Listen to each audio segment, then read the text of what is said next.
लोकसभा चुनाव नतीजों को लेकर मुख्यमंत्री एकनाथ शिंदे के गढ़ कहे जाने वाले ठाणे सीट पर सबकी निगाहें थी।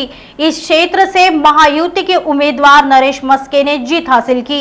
मस्के के जीत पर बधाई देते हुए विधायक प्रताप सरनाईक ने उनकी जीत का श्रेय नरेंद्र मोदी और एकनाथ शिंदे को दिया। सर्वप्रथम मी नरेश मस्केंचं मनापासून अभिनंदन करतो आणि त्यांना भावी कारकिर्दीसाठी शुभेच्छा देतो।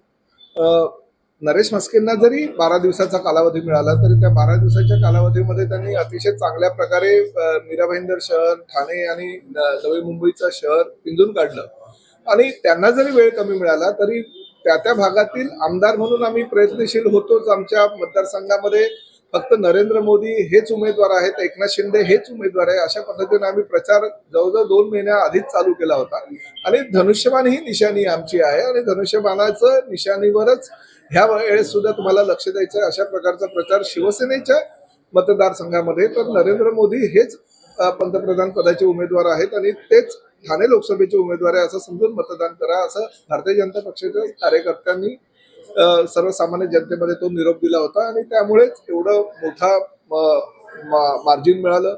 राहिला प्रश्न ओवळा माजिवडा विधानसभा मतदारसंघातील मताधिक्याचा की 6 विधानसभा मतदारसंघामध्ये जवळजवळ 62,000चं मताधिक्य हे माझ्या विधानसभा मतदारसंघात मिळाले।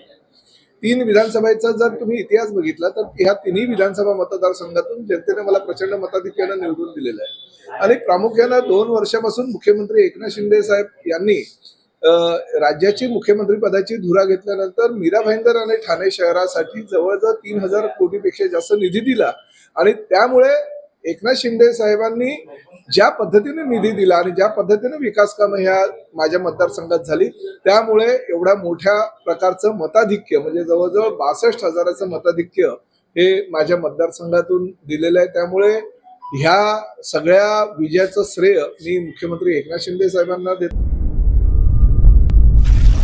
नागपुर समय, गली से दिल्ली तक।